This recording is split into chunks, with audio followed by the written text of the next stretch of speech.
Welcome back to the deep dive. Today, we are opening up the engine room of the modern financial markets. And I'm not talking about the simple part, where you just buy a share of a company you like and hold on to it for 10 years. No. This is the stuff that happens behind the curtain. Exactly. We're talking about the actual machinery that allows that stock market to function at all without, frankly, collapsing under its own weight. We are looking squarely at the world of derivatives. It's the plumbing, isn't it? It's the electrical grid and the insurance policy of the entire financial world all rolled into one complicated package. And specifically, our source material today is Chapter 3 of the NISM Series Equity Derivatives Certification Examination Workbook. The title is pretty straightforward: Introduction to Forwards and Futures. Now, look, usually when people hear words like derivatives or futures, their eyes glaze over. Or they think of one of two things. Right. Either it's reckless Wall Street gambling that blows up the economy, or it's just incredibly dry, impenetrable math that no normal person could ever understand. And the reality, which this certification text actually lays out quite well, is that these instruments, they didn't come from a casino. And they certainly didn't come from a university math department. They came from a fundamental human need. A need for survival. A need for survival. They came from farmers, from merchants. Oh, right. But before we get into the whole origin story, I just want to set the stage here for a second. We're not just, defining a list of terms today. Our mission is to really understand how the modern world puts a price tag on two things: time and uncertainty. This chapter is called an introduction, but if you read between the lines, it's really about how we as a civilization moved from simple handshake deals to this multi-trillion-dollar global system that attempts to guarantee that people will keep their promises. That is a fantastic way to frame it, because at its absolute core, this entire chapter, this whole world, is about one single problem: counterparty risk. The risk that the person on the other side of your deal just won't show up. That they won't pay you. And how humanity, over centuries, invented this incredibly complex and beautiful machine just to eliminate that one single risk. So let's start with the absolute basics, but let's do it quick so we can get to the really interesting stuff. The text defines a derivative in a pretty simple way. It's a contract that derives its value from something else. Correct. That something else is the underlying. The contract itself is the derivative. You can't have the shadow without the object, right?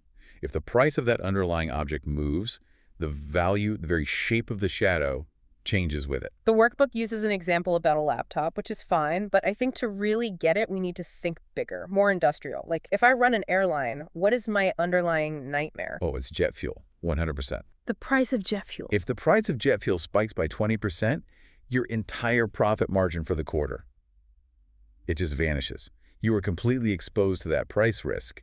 In the language of derivatives, you're essentially short on fuel. You need to buy it in the future, so you get hurt if the price goes up. So my one goal is to lock in a price today for all the fuel I know I'm going to need next month or next quarter. And that fundamental desire to separate the price decision from the actual delivery date, that is the birth of the forward contract. And that's exactly where we need to begin. So segment 1, the origin story. The simple forward contract versus what we call the cash market. To even understand why forwards were invented, you have to appreciate how limiting the cash market really is. The cash market is just what we all do every day, right? At the grocery store, I want the milk now, I pay for it now. Immediate delivery, immediate payment, end of story. Exactly. The NISM workbook uses a classic gold example. And I think we should walk through the numbers because the nuance, the whole story, is actually hidden in the math. Okay, let's do it. So imagine today is May 11th, 2024. You walk into a goldsmith shop. The spot price, that's the cash market price for immediate delivery, is, say, 62,130 rupees for 10 grams of gold. Okay, so if I have the cash in my pocket and I want the gold right this second, I pay 62,130, I walk out with the gold. Transaction over. Simple. But that's not what you want. You don't actually want the gold today. Maybe you're getting a bonus in a month, or it's for a wedding gift. You want the gold 1 month from now, but you're worried the price will go up. So you want to fix the price now. This is the forward contract. This is the birth of the forward. Yeah. You ask the goldsmith for a quote. He looks at his screen, does some math, and he quotes you a price of 62,337 rupees. Okay, stop right there. This is the first thing that I think confuses people. The spot price for right now is 62,130. The forward price for 1 month later is 62,337. Why am I paying a premium to wait Shouldn't it be the same price? Or maybe even cheaper? It feels wrong. It does feel counterintuitive, but this is the absolute core concept of this entire world. It's called cost of carry, Now, which the text introduces very early on. You have to put yourself in the goldsmith's shoes. of If he promises to sell you that gold in a month at a fixed price, what does he have to do? He has to secure that gold today. He has to hold on to it. He can't sell it to anyone else who walks in the door. Right, so he's basically acting as a warehouse for me for a month. He's warehousing it, yes. He probably has to insure it against theft. But the most important cost, the one people forget, is his opportunity cost. Think about it. If he sold that gold to someone else today for 62,130 rupees, what could he do with that cash? He could put it in the bank, earn interest on it. Exactly. He could put it in a simple risk-free bank account and earn interest for a month. By holding that gold for you, he is actively giving up that interest income he could have earned. So that extra 207 rupees, that's him charging me for his lost interest. Precisely. The forward price isn't just a random guess about the future. In a rational market, the forward price is simply the spot price, plus the cost of carrying that asset for the duration of the contract. That difference, that 207 rupees, it's not pure profit for him. It's compensation for the time value of money. Okay, that makes a lot of sense. We're going to have to dig way deeper into that math later on, I'm sure. But let's focus on the contract itself for a moment. We shake hands. I agree to buy at 62,337 in 1 month. He agrees to sell. Does any actual money change hands today? Absolutely none. Zero. And that is the single most defining and an initially appealing feature of a forward contract. It's purely an agreement to transact in the future. No cash, no gold, nothing moves today. Which sounds fantastic, right? I get to lock in a price I like for free. From my perspective, I'm long forward. I'm betting the price of gold goes up, so I'll be happy I locked in a lower price. He's short forward. He's betting it stays flat or maybe even drops. But the text then immediately lists a bunch of major limitations. And these limitations are precisely why we don't trade stocks and major commodities using simple forward contracts anymore. The whole system would collapse. The first one is liquidity risk. Liquidity, the ability to get in and out of a position easily. This deal is between you and that one specific goldsmith. It's what we call a bilateral over-the-counter or OTC deal. Yeah. It's completely private. Meaning, if I change my mind 2 weeks from now, I'm completely stuck. You're totally stuck. There's no sell button on an app. You can't just find a random stranger to take over your contract. You have to go back to that same goldsmith, cap in hand, and ask him to let you out of the deal. And since he knows I'm desperate to cancel, he can basically charge me whatever he wants as a penalty. Of course he can. He has all the power. There is no open competitive market for a specific private contract between two specific people. It's like a tailor-made suit. It fits me perfectly, but I can't just go and resell a bespoke suit on the open market. That's a perfect analogy. Yeah. But the second limitation, this one is much, much scarier. This is the one that destroys markets. It's counterparty risk. Default risk. The other guy just doesn't show up. Yes. The text uses a great example with a rice farmer. Let's say person A, a restaurant owner, agrees to buy rice from person B, a farmer, at 40 rupees per kilogram 6 months from now. It's a binding contract on paper. But 6 months pass, and in that time, there's been a massive harvest. The market is flooded with rice, and the market price of rice crashes down to 35 rupees per kg. Okay, so person A, the buyer, is in a tough spot. He promised to pay 40, but now he can walk into any shop next door and buy all the rice he wants for 35. He is sitting on a 5 rupee per kg loss.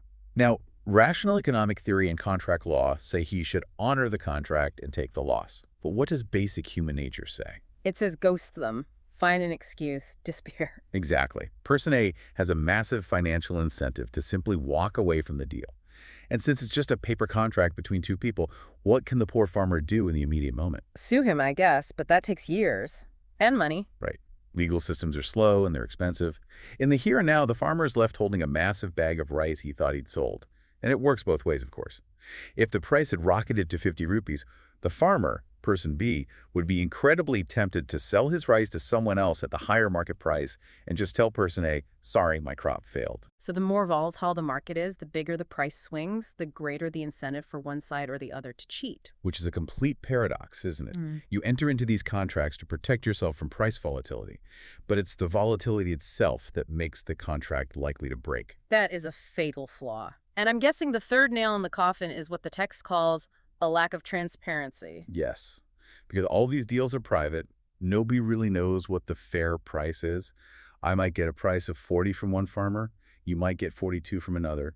There's no central screen, no ticker tape showing the real market rate. It's totally opaque. So forwards are a great idea in theory, but in practice, they are illiquid, prone to default, and completely opaque. This is not a stable foundation for a global financial system. Not at all. And that's where the solution comes in. Segment 2. Enter the futures contract. The evolved version. You can think of a futures contract as simply a forward contract that has been taken to a factory and industrialized. It takes that bespoke suit and turns it into ready-to-wear clothing that's sold in a massive, regulated department store. And that department store, Yeah. that's the stock exchange. The exchange, yes. And the exchange does two absolutely revolutionary things to solve all the problems of the forward contract. First, as you said, it standardizes everything. Second, and this is the real magic trick, it introduces the clearing corporation. Okay, let's pause on the clearing corporation for a minute because this is a huge concept. The text calls it the legal counterparty to all transactions. What does that actually mean in practice? Does the exchange just introduce me to a seller and then step back and wish us luck? No, absolutely not. That would still leave you with the exact same counterparty risk. The process is called novation. It's a legal term. Suppose you want to buy one nifty futures contract and I want to sell one. Our orders match on the exchange's computer screen. The very instant they match, the clearing corporation steps in between us. They sever the link between us. They completely sever it. It's like they put up a wall. Legally, you are no longer buying from me. You are now buying from the clearing corporation. And I am no longer selling to you. I am selling to the clearing corporation. So if I were to default, if I couldn't pay, the clearing corporation still has to pay you. Yes, 100%. The clearing corporation guarantees the final settlement of every single trade that happens on the exchange. This completely eliminates your need to worry about my personal creditworthiness. You don't need to know if I'm a billionaire or if I'm bankrupt. You only need to trust the financial strength of the clearing corporation itself. That's an incredible concentration of risk in one single institution. If the whole market crashes and thousands of traders default at once, the clearing corp is on the hook for billions, maybe trillions. That's why they are the most paranoid, aggressive risk managers on the planet. And it's why they demand margins, which is the next big topic we have to get to. They are the ultimate guarantors, so they take no chances. Before we get to margins, though, let's just nail down this idea of standardization, the contract specifications. This is all the fine print that actually turns a messy forward into a clean future. The workbook lists a specific example from the Nifty 50 index. Right.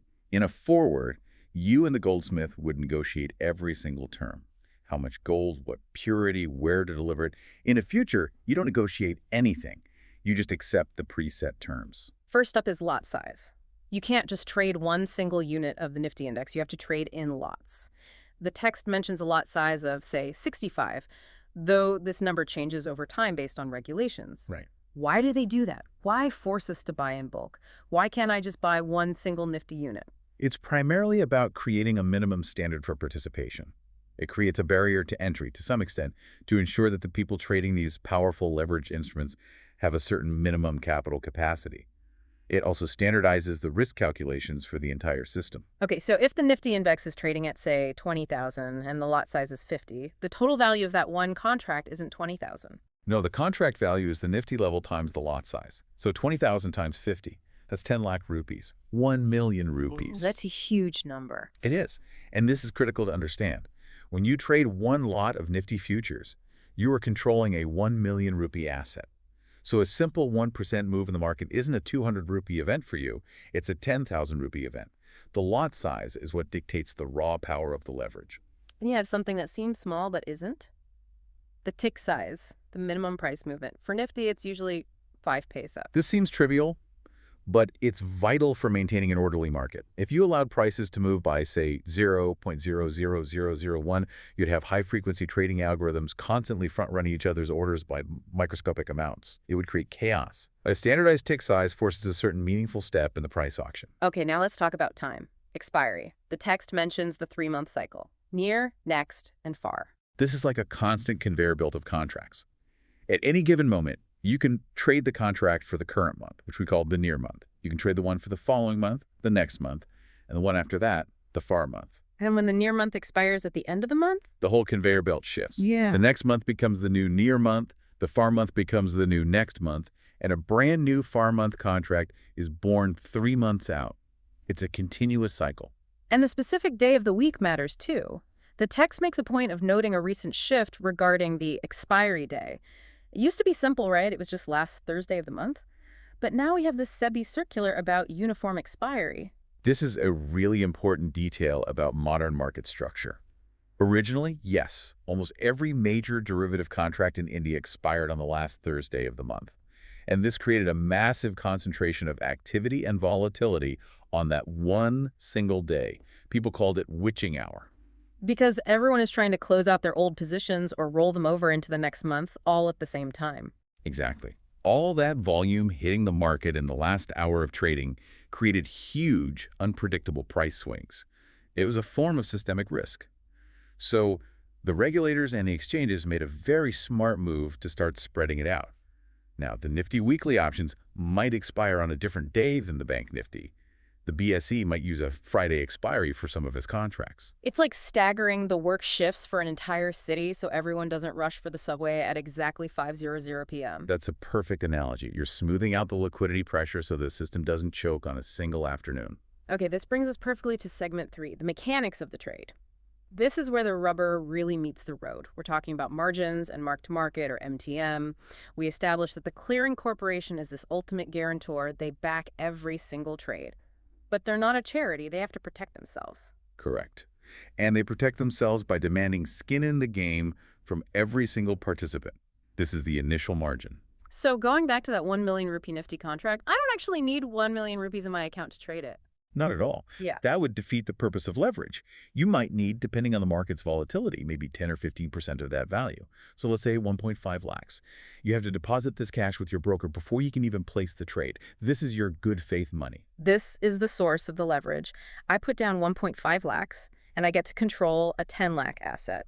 But here is where the distinction between a forward and a future becomes, well, it becomes almost violent. In a forward contract, we wait until the very end of the month to settle up our profits and losses. Right. In a future, we settle up every single day. This is mark-to-market, or MTM. And the text provides a simple calculation, but I think to really grasp its power, we need to expand it into a multi-day scenario. The book's example is just one day. Let's really live through 3 or 4 days in the life of a trader. Okay, I'm ready. Let's do it. Day 1. I'm feeling bullish on the market. I buy one lot of Nifty futures at a price of 22,250. Okay. The trading day ends, and the market's official closing price is 22,380.70. So you were right. You were up 58.70 points on your position. Now, the exchange's computers get to work. They calculate your profit. 58.70 points multiplied by your lot size, let's say it's 50. That equals a profit of, say, roughly 3,000 rupees. That same evening, that RS3000 is credited directly to your trading account. It's not paper profit. It is real spendable cash. You could withdraw it and buy dinner with it. Okay, I feel like a genius. I'm up 3 grand. My margin account now has my initial 1.5 lakhs plus my 3K profit. Easy game. Day 2, the market turns. Some bad news comes out overnight. Sentiment sours. Nifty drops from yesterday's close of 22,308 all the way down to 22,100. Right. That's a drop of 208.70 points from the previous close. Now the MTM process works in reverse. The exchange debits your account. 208.70 points times a lot size of 50. That's a loss of over 10,000 rupees, and it's gone from your account immediately. Ouch. Okay, so my margin balance, which was my initial 1.5 lakhs plus that little day 1 win, is now down by about 10K. I'm still well above my initial margin. I'm okay, but it hurts. Day 3. Disaster. Some major geopolitical event happens. A war breaks out somewhere unexpected. The market doesn't just drift down. It gaps down at the open. It opens 500 points lower. Now you have a very serious problem. Your loss for the day is 500 points times 50. That's a 25,000 rupee loss. That it gets debited from your account. And now your total account balance has likely dropped below the maintenance margin. This is a lower threshold, maybe 80% of the initial margin that you must always maintain. And what happens then? Your phone rings. Yeah. Or you get an urgent notification from your broker. It's the margin call. And the message is not a polite request, it's a demand. Send more money to bring your account back up to the initial margin level. And do it now. How much time do I have? A day. Minutes, maybe hours if you're lucky. And if you can't or don't send the money immediately, The broker does not wait. Their risk management system will automatically sell your position. They will close you out, whether you like it or not, to stop the bleeding. The clearing corporation takes absolutely no chances. So mark-to-market is basically a daily stress test on every single open position in the market. It prevents losses from accumulating for a whole month until they become so massive that they're unpayable. That's exactly it. Go back to our rice farmer forward contract. The loser in that deal could hide his growing loss for 6 long months and then just run away at the end. In the futures market, you have to face your losses and pay your debts every single day before dinner. It's harsh, but it's what keeps the entire system solvent. That makes the whole open interest concept much easier to understand, too. The text makes a big effort to distinguish between volume and open interest, OI. This confuses everyone at first, but it is an incredibly powerful tool for gauging the real sentiment and strength behind a market move. So volume is simple. It's just the odometer on a car. How many miles did we drive today? How many total contracts were traded, bought, and sold? Yep, it's a measure of activity. Open interest is a different question. It asks, how many cars are still on the road? How many contracts are still alive and open and waiting to be settled? It's the total number of outstanding contracts. The book uses that A, B, C, D example. Let's walk through it slowly because the logic is important. Scenario 1.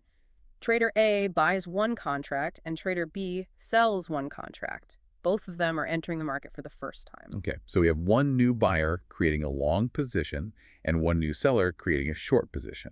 The volume for the day is 1, and the open interest is now 1. The system has created 1 new living contract. Okay, scenario 2. A bit later, Trader C buys a contract and Trader D sells 1. They're also both new to this market. Right, so another new buyer and another new seller. The volume for that trade is 1, and the open interest for the whole market now goes from 1 up to 2. The total pool of outstanding contracts is growing. More people are joining the party. Now for the tricky part. Scenario 3. Trader A, who bought that first contract, decides to close his position. He sells his contract. And it just so happens that Trader B, who sold the first contract, decides to close his position by buying it back. So an existing long A is selling to an existing short B. They are effectively canceling each other out. The volume for that trade is still 1. A trade happened. But what happens to open interest? It drops by 1, going from 2 back down to 1. One of the living contracts has been extinguished. Money is leaving the table. Okay, last one. Scenario 4. Trader A, our original long, wants to sell, but he sells his contract to Trader E, who is a brand new participant wanting to buy. So this is just a transfer of ownership. A is handing off his long position like a baton in a relay race to E, B, and D are still in the market with their short positions. The volume is 1, but the open interest is unchanged. It stays at 2. No new contract was created, and no old one was destroyed. So putting it all together, as a market analyst, if I see the price of Nifty rising and I also see open interest rising, what does that tell me? That tells you that new money, new participants, are flooding into the market to support that rally. That is a sign of a strong, healthy trend with broad participation. But if I see the price rising, but open interest is actually dropping. That's a very different story. That suggests the rally isn't being driven by enthusiastic new buyers. It's being driven by the old short sellers who are panicking and buying back their positions to cut their losses. It's a short squeeze. It's a sign of a weak, vulnerable rally that could reverse quickly. So OI gives you the why behind the price move, not just the what. That's the perfect way to put it. Okay, let's shift gears. We have to tackle what is probably the hardest part of this chapter for most people. Yeah. Segment 4, the math of pricing. We touched on the cost of carry idea with the goldsmith, but the workbook gives us a formal and frankly intimidating formula. It's F equals S times E to the power of R minus Q times T. YF SCR2T del. It definitely looks like it belongs in a physics textbook. But it's just the sophisticated, continuously compounded version of the simple logic we already discussed. Let's just break down the variables one by one. Please. S is easy. That's the spot price. The price of the underlying asset right now. E is just a mathematical constant for continuous compounding. We can ignore it for a moment. Let's look at the exponent. R is the risk-free interest rate. Q is the dividend yield. And T is the time to expiry. Okay, let's start with R, the interest rate. Why does something like the RBI's repo rate have any impact on the price of Nifty futures? Think about it from the perspective of an arbitrager, the person who keeps prices in line. To execute the arbitrage, you have to buy the spot Nifty. That means buying all 50 stocks in their correct weights. To do that, you need millions and millions of rupees. And if you don't just have that cash lying around, you have to borrow it. You borrow it. And when you borrow money, you have to pay interest. That interest cost is a direct cost of carrying the spot portfolio. Therefore, that cost must be reflected or added to the price of the future. So if the RBI hikes interest rates, R goes up, the cost of borrowing goes up, and therefore the fair price of Nifty futures becomes more expensive relative to the spot price. Okay, that's clear. Now for the really counterintuitive one, Q, the dividend yield. It's a minus sign in the formula. It's R minus Q. Why do dividends make the futures price lower? Right. Again, think about who gets what. If you own the actual basket of 50 stocks, the spot position, and a company like Reliance declares a dividend, who receives that cash dividend? Me, the owner of the stock. It gets paid directly into my account. Exactly. Now, if you only own the Nifty future contract and Reliance pays a dividend, what do you get? Nothing. Nothing. Reliance has no idea you even exist. You're just holding a derivative contract. So holding the future is actually worse than holding the physical stock because I'm missing out on all those dividend payments. Precisely. So the market has to compensate you for that disadvantage, and it does so by lowering the fair price of the future. The future is effectively discounted by the total amount of dividends expected to be paid out by the Nifty 50 companies over the life of the contract. Which explains why sometimes you see the future trading at a price that's actually lower than the spot price. It doesn't necessarily mean the market is bearish. It might just be that there's a huge dividend season coming up. It's a very common reason, especially around the end of the financial quarter. Okay, last variable, T for time. This one is the engine of convergence. As we get closer and closer to the expiry day, the value of T shrinks towards zero. And what happens to the formula when T is zero? The entire exponent becomes zero. Anything to the power of zero is 1. So the formula just becomes F as S. The futures price must equal the spot price. It has to, because on the final second of the final day, there is no more time left to carry any cost or to miss out on any dividends. The two must become one. They must converge. But what if they don't? What if there's a computer glitch or a panic and the future is trading way above its calculated fair price? Then the shark starts circling. The arbitrageurs attack. The text describes this as cash and carry arbitrage. The so-called risk-free profit. Well, risk-free in theory. The concept is dead simple. If something is cheap in one market and expensive in another, you buy it cheap and sell it expensive at the same time. Here, you would buy the spot Nifty at, say, 100 and simultaneously sell the overpriced Nifty future at 105. You have locked in a 5 rupee profit guaranteed. But is it really a 5 rupee profit in the real world? I'm guessing not. There has to be friction. There are always hidden costs. Huge friction. Let's list them. Transaction costs. You have to pay brokerage on both legs of that trade, the buy and the sell. STT, the Securities Transaction Tax. The government always wants its cut. Impact costs. This is a big one. The very act of you buying a huge basket of 50 stocks will push the price up slightly, so you might not get it at 100. You might end up paying 100.2. Borrowing cost. Can you, as an individual, actually borrow money at the official risk-free rate? Of course not. Institutions can, but you can't. So if the theoretical gap is 5 rupees, but all my real-world costs add up to 4.5 rupees, the arbitrage isn't really worth the effort or the risk for me. Exactly. And that reality creates what we call a no arbitrage band. The futures price can wander a little bit away from its perfect fair value as long as it stays within the boundaries set by the transaction costs. If it ever strays outside that band, that's when the institutional algorithms kick in with millions of dollars and snap it right back into line. Before we leave pricing, there's a fascinating tangent in the book that we have to talk about, the concept of convenience yield. This often causes something called backwardation, which is when the future price is below the spot price for reasons other than dividends. This is where pure financial math breaks down and psychology and real-world logistics take over. The cost-to-carry model we just discussed assumes that you hold an asset purely for financial return. Right. You hold gold or stocks to make money. But what if you're a factory and you need physical copper to keep your machines running? Or what if you're that airline and you absolutely need jet fuel to fly your planes tomorrow? You don't care about earning interest on your money. You care about not shutting down your entire business. Exactly. You are willing to pay a premium to have the physical stuff in your hand right now rather than just a paper promise for delivery next month. The benefit of having it on hand, the convenience of avoiding a shutdown, has a real monetary value. That value is the convenience yield.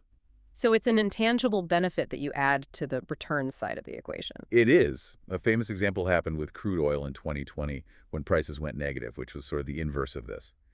But historically, when there's a war or a natural disaster that creates a shortage of something like grain or oil, the spot prices skyrocket way above the futures prices. The market is screaming through the price, "We need the physical asset NLW and you will pay anything for it." So if I'm looking at a market and I see it's in deep backwardation spot is much higher than the future, it's usually a powerful signal of a physical shortage or some kind of extreme short-term panic. Correct. The convenience yield is, in many ways, the price tag on anxiety. Okay, let's move on. Segment 5, payoff profiles. We've talked about the mechanics, but we need to visualize the risk. For an options buyer, say a call option, the risk is limited, right? You pay the premium, and if the market crashes, the worst that can happen is you lose that premium. You just tear up the ticket. What about for a futures buyer? There is no curve, there is no floor. It is brutally linear. A perfectly straight diagonal line on a profit and loss chart.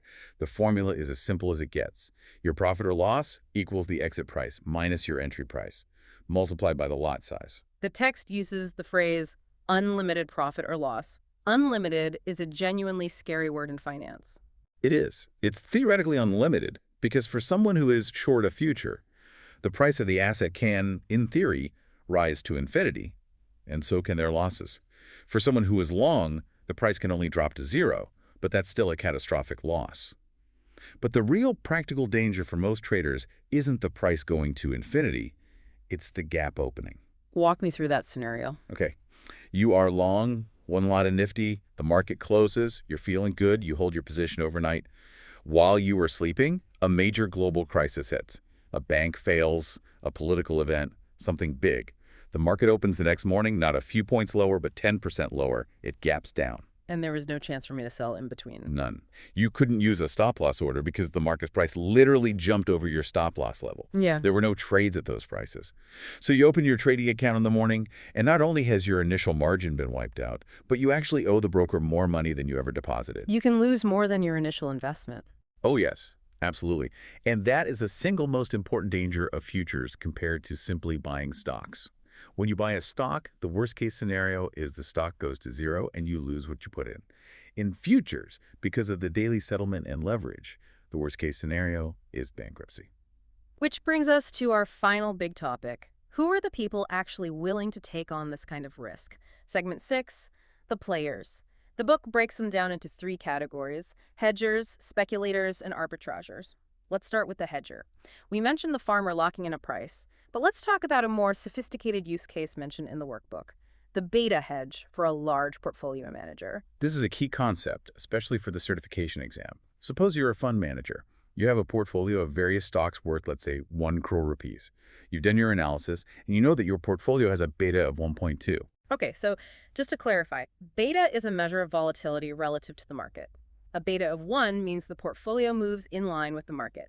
A beta of 1.2 means if the Nifty moves up or down 1%, my portfolio tends to move 1.2% in the same direction. It's more aggressive. Exactly.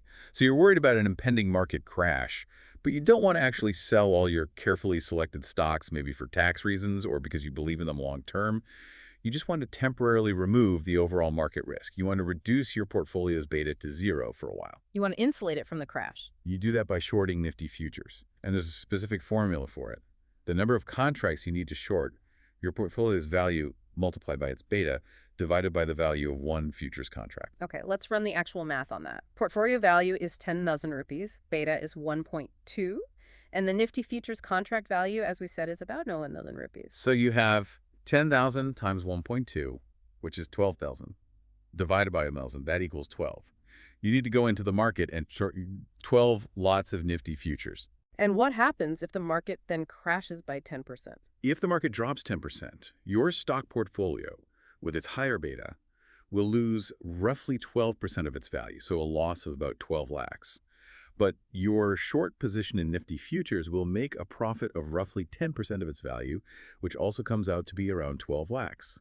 The two cancel each other out almost perfectly. You have successfully immunized your portfolio against the market downturn. That's incredibly powerful. That's not gambling at all. That's using derivatives as a precise insurance tool. Now, let's talk about the speculator. We know they're the ones who take the other side of the hedger's trade, and they provide that crucial liquidity. But let's talk about why they choose futures over just buying stocks. It comes down to the leverage ratios, doesn't it? It's all about capital efficiency. If you want to buy 10 lakhs worth of Reliance stock, you need 10 lakhs in cash, or maybe 7 to 8 lakhs if you use some margin funding from your broker. To control that same 10 lakhs worth of exposure through Reliance futures, you only need to put up the initial margin, maybe 1.5 lakhs. So your potential return on capital is magnified by 6 or 7 times. Immensely. A 5% move in the stock price gives you a 5% return on your 10 lakhs. That same 5% move in the futures contract could give you a 30 or 40% return on your initial 1.5 lakh margin. The speculator isn't necessarily a reckless gambler. They are a capital efficiency maximizer. They want to make every rupee in their account work as hard as possible. But, as we saw with that gap opening nightmare scenario, that efficiency comes with a potentially lethal dose of risk. Finally, let's touch on the arbitrager strategies. We talked about the basic cash and carry, but the text also mentions something called calendar spreads. This is a much more nuanced professional trade.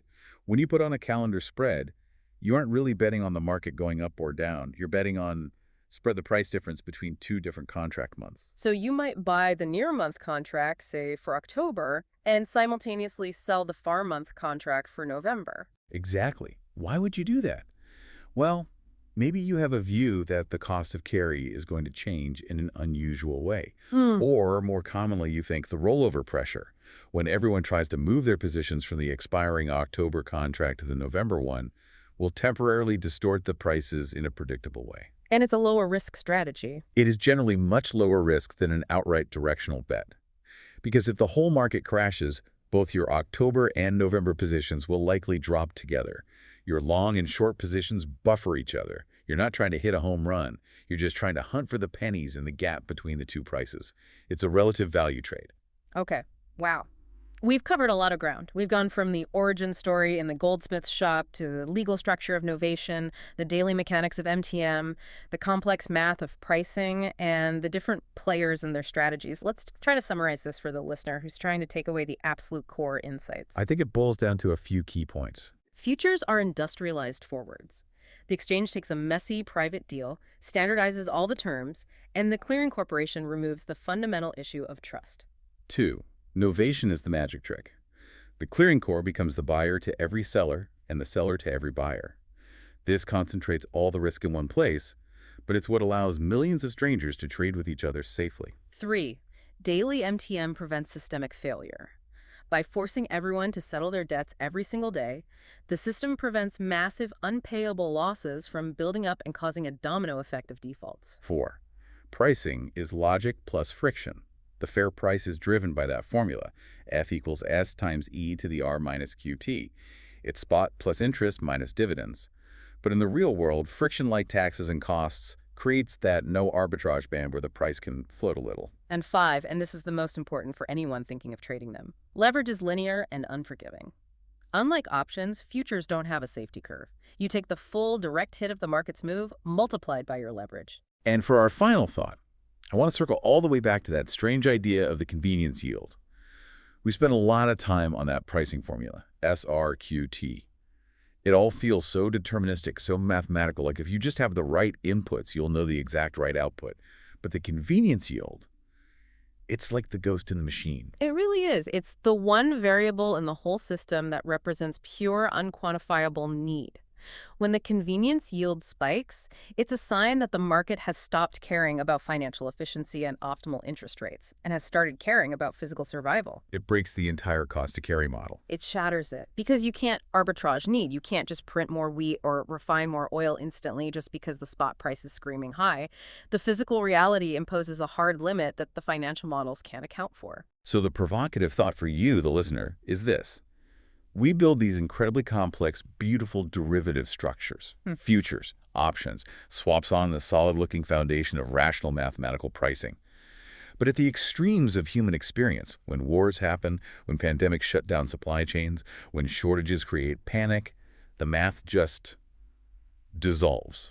The futures price stops being a clean calculation of interest rates and dividends, and it starts being a messy calculation of human desperation. So the next time you look at a market screen and you see a price that makes absolutely no logical sense according to the formulas, ask yourself, is the model broken or is the world broken? That is the ultimate risk factor that you can't hedge. On that rather cheerful note, that wraps up our deep dive into NISM Chapter 3. Next time, we may have to venture into the world of options, where the freight lines finally start to curve. Looking forward to it. Thanks for listening.